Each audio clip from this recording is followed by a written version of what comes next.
I started smoking weed in the start of 2019. This is the first video that I took.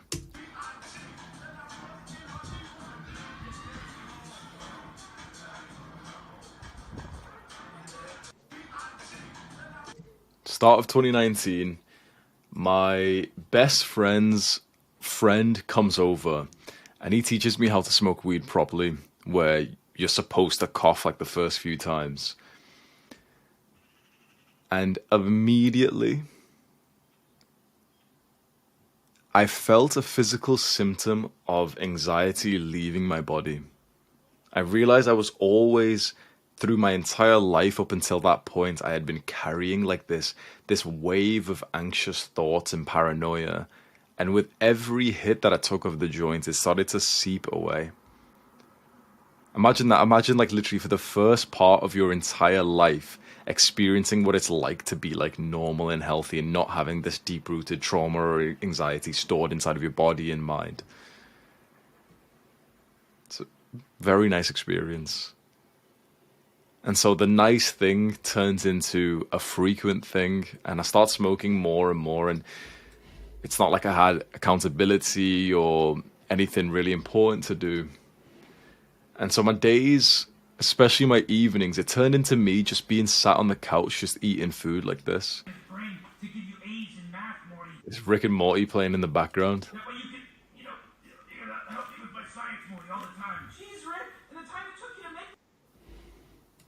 And this.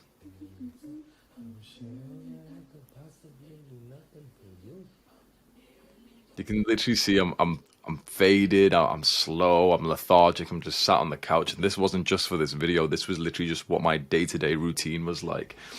I would wake up and go to the gym first thing in the day. That was still important to me. But in the gym, I wasn't even making progress. I was eating shitty food, which we'll discuss soon. But then after that, it's like I had no workout routine. I had no like the strength and the energy and the good nutrition to be able to push myself to hit real PRs. And so I was just spinning my wheels. Like I did not make any progress in any lift for over like a year straight. Imagine literally you're on 80 kg bench for a year straight, and every little time I'd add a little bit to the bar, it would be too heavy for me. I made no progress in the thing that was the most important, like hobby or habit that I had. And so once I'd come back from the gym, it'd be a few hours of kind of coping, doing random stuff, till eventually it was time to smoke. And it was just so much more fun at that point, like, you know, leading up to the time that we're going to smoke. We always had like a ritual where we'd smoke at 7 p.m. That was the first time. I still remember it was 7 p.m. We set like bro, I've got like keep feeling like a little hair touch my nose. It's the beard, bros. We always had a rule that it was 7 p.m. That's when we could smoke. And then it went to 6, and then it went into 5, and then it just disappeared. And it was just like, okay, well, you can smoke whenever you want. And that's what my life turned into. Wake up, gym, cope, smoke.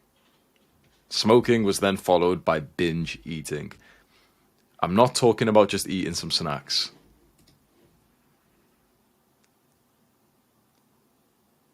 This was my Tinder profile whilst I had a girlfriend who I was living with.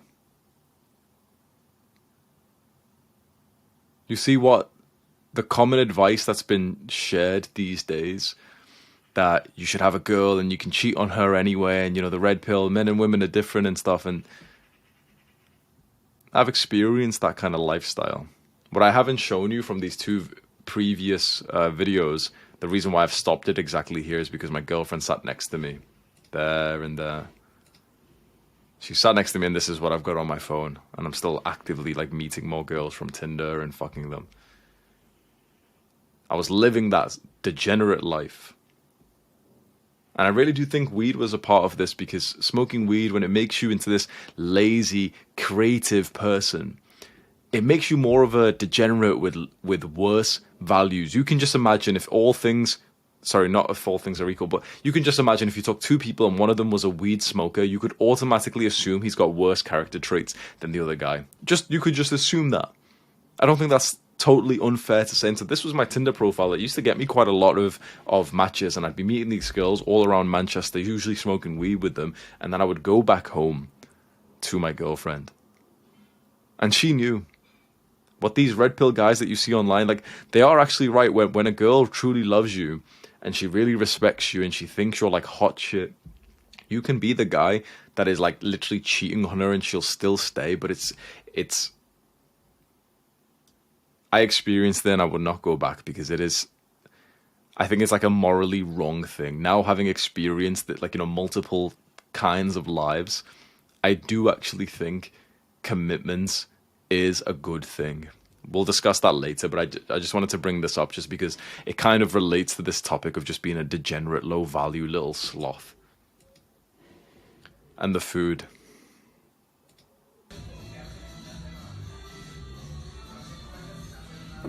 Succulent. Succulent chicken. Can't wait for this. Show me that succulent. Me and my friend goofing around.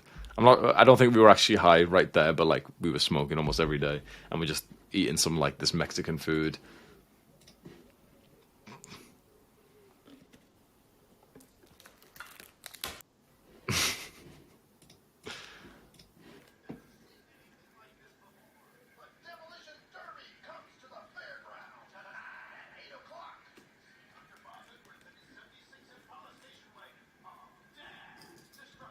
I really like these fudge pieces. This is just for me, by the way. This isn't for two people. This is what I was eating. What do you think I look like after eating all this? One more.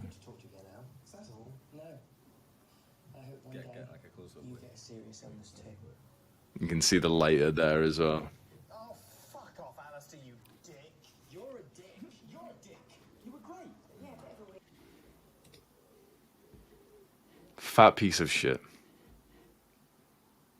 Again, what I always say when I show like these bad pictures of myself, I know that around 50% of people who are watching this are thinking that that's not so bad. It's always relative. This was me about 7 years into weightlifting, into being an athlete. If I'm like this and I'm 20% body fat and I've got saggy titties and I've got like this lower belly fat and I look like fucking fluffy and flabby, that's a disgrace. As a guy who's been going to the gym for 6 months or something, okay, fair enough, you still got some weight to lose, sure. But as a guy who called himself an athlete for years, it's all relative. This was poor for me. Someone else, like some like skinny kid or some fat guy, might look at this and say, oh, well, that's not too bad, but it's all relative. This was horribly bad for me when I was used to having a six-pack and being quite lean. This was the consequence of 100 or 200 nights, probably about 100 nights straight of smoking weed every single night without fail.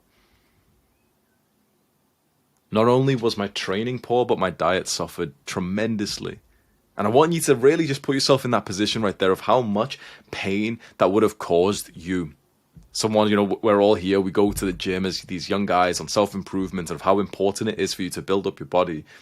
And eventually, you get addicted to a substance that makes you feel incapable of still training and dieting. You see the one productive thing that you've done, the one accomplishment that you have, which is your physique, you see that rot away every single day. How would you feel? Because I felt awful. And it felt uncontrollable, which was the worst part. This video is the first time I went to Thailand. And this was 24 hours from us landing from the plane. And for the guys who have been to Thailand, they might kind of know like where I am right now. It's just like a 1 second clip, but like it's not specifically where I am, but what kind of place am I currently in? This is what's called a Rasta bar, and it's where in Thailand, before it was recently legalized, you could go and buy weed illegally. And Thailand has extremely, extremely strict drug rules. It's not as dangerous as you think it is, especially not with weed. Like, they'll sell it in a shop like this, but you can easily get arrested. And if they do want to, they genuinely can murder you for that. Like, they do have the death penalty. And every now and then you can go and like look up, like, Thailand does actually have the death penalty for drug cases. This is when weed was still illegal. My entire family warned me just in cases, and everyone was saying, just be careful there. 24 hours of landing, we went straight here. The weed was disgusting here as well. This was a good few years ago, but it was literally like all sort of crumpled up, almost in like a brick form instead of the actual bud flowers. It's very different now. Weed is legalized there now. And this was the consequence of that. When I play this video, it's the last 1 or 2 seconds. I want you to just look at the expression of my face, and I want you to ask yourself, does this look like a superior man with a purpose? Does this look like a man who is present?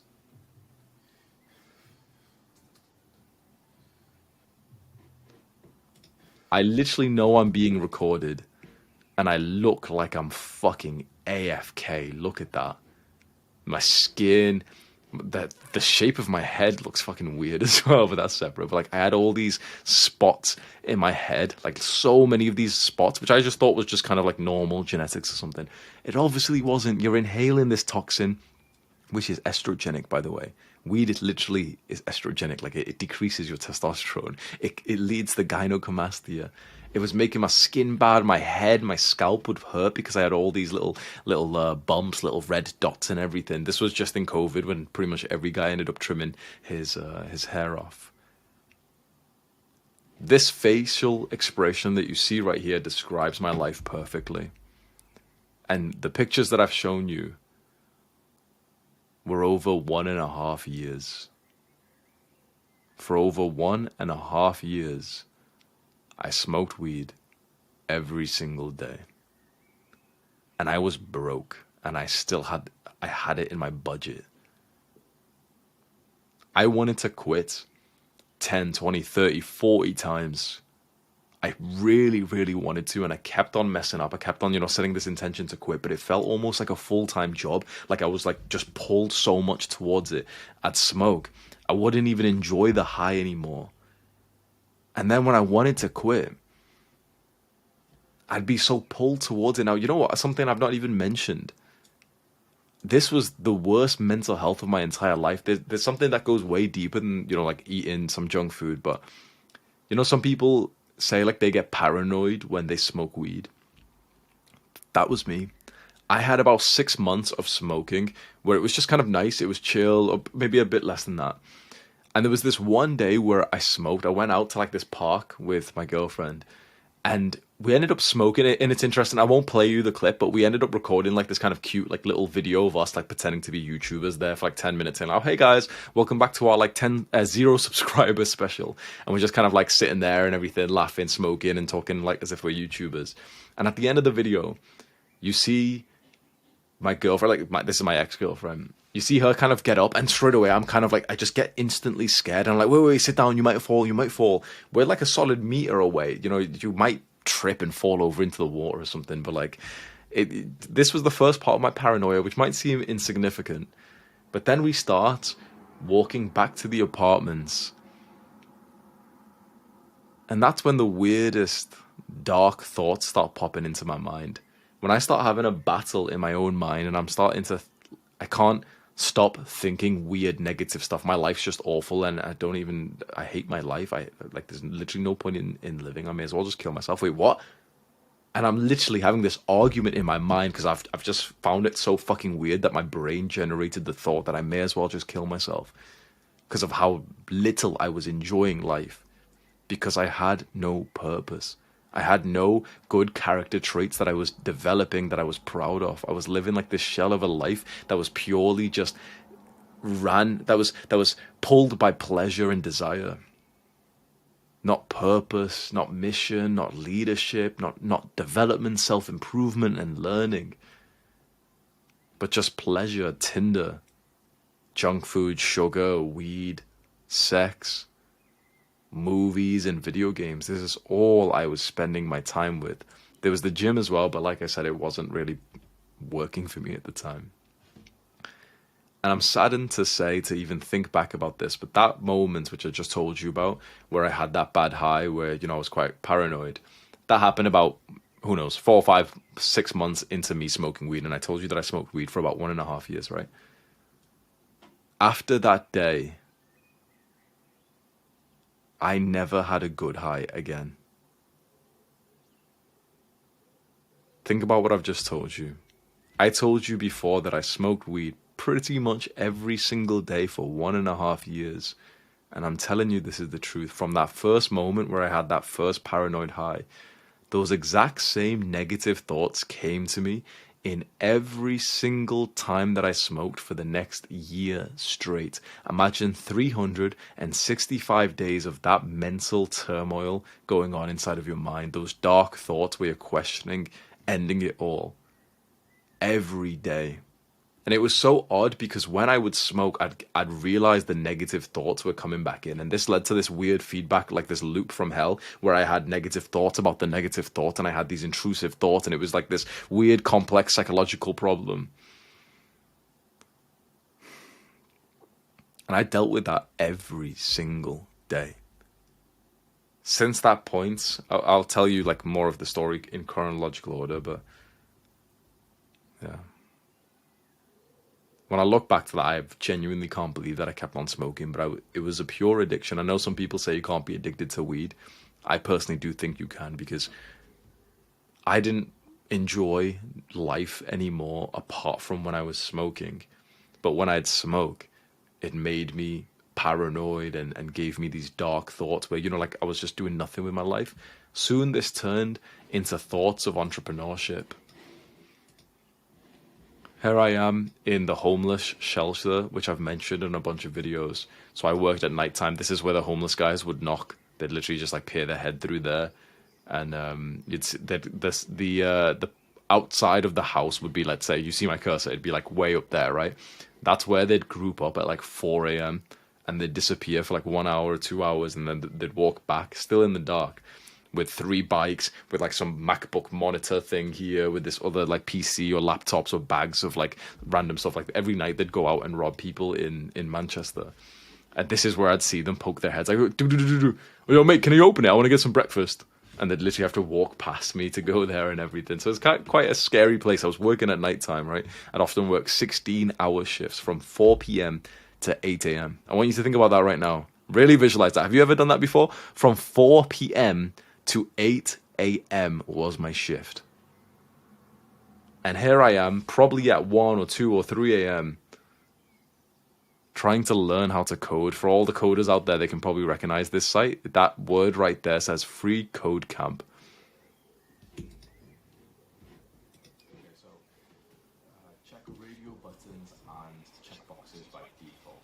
You can set a checkbox or radio button to be checked. I'm trying to learn how to code in this job that I'm working at, and I've got respect for this version of Hamza who's putting in the work. Now, he was still weak because he'd finished these shifts and he'd come home and the first thing he'd do was smoke, but at least he was starting to become productive and start working on this. This was around the time that I made this video, which you probably know about, how to build an aesthetic physique. I actually called it How to Build an Attractive Body, and I later on renamed it to Aesthetic Physique. I wonder if Aesthetic Body, sorry. I wonder if I kept it as Attractive Body, if it ever would have blown up. So this literally just means the side of your shoulder.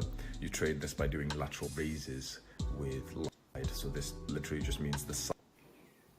It was at this point when I had thoughts and desires of entrepreneurship, really, really deep desires. And that started to become the priority in my life, but I was still caged by weed. I was working that job that I told you about. Even before that job, I was working full-time in customer service, and maybe one day I'll tell you a story about that. But at this point, I hated my life so much. I had journaled so many pages. It was time to go home. I had lived away from my family for the last 3 years from this point, and especially back then, it's like me and my family, we did not have a good relationship. We had a lot of trauma growing up, and even around that time, there was a lot of abuse and shouts and fights and everything. So if you imagine, if you had moved out, would you want to move back into that dynamic? Probably not, especially when, you're an adult, you've got a gamer girlfriend that you live with, that you smoke weed with and fuck every single day. That stuff's kind of nice, right? I was going to give up the multiple vices that many men would have chose. And I did it for the pursuit of entrepreneurship and business because I realized that this is something I'm heavily pulled towards. The decision did not come easy. I won't lie to you. It wasn't this monumental thing like, yeah, I'm going to do it. It was genuinely months. I filled out, I always say this, like, you can't see it, but like, just imagine like a normal A4 size journal, you know, just like a normal like notepad. I filled out 2 of those on this decision of whether I should go home or not. Weighing up all these decisions, pros and cons, writing about my girlfriend, writing about the people at home and everything. All whilst high. And one of the major reasons that I wrote like the pro of moving back home was that I knew I'd stop smoking weed instantly. I don't really know how I knew that because I didn't know much about self-improvement, but it turned out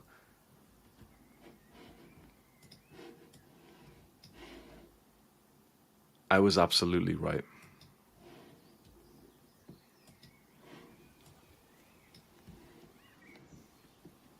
This is pretty much the first day that I'd moved back home to this town that I live in.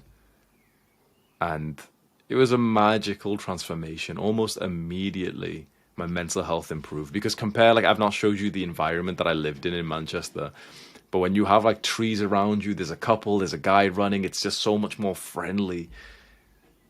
Instantly, I felt so much happier and safer here. Like my anxiety just kind of lowered down. I realized cities aren't for me. That's a separate point, but it is something I'm quite strongly a believer of. I do believe cities are very unhealthy. And so I moved back to this beautiful town. And this town's almost like a city, and it's still got like a city center. But like where I live, you can see here, it looks beautiful. And there's this grass, there's little kids who like run and cycle their bikes and everything. And this was one of the first days I had ordered these gymnastic rings to essentially meet me at home when I moved there. And I'm setting them up for the first time, and I'm like watching a YouTube tutorial on how to use them.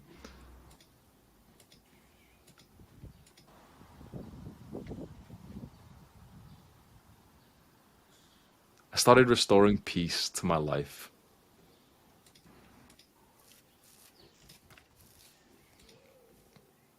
You can see how friendly the environment is. People walking their dogs, an old couple walking past. I moved back home and I instantly stopped smoking weed. That was it. It was as simple as that for me. It was all about changing my environment.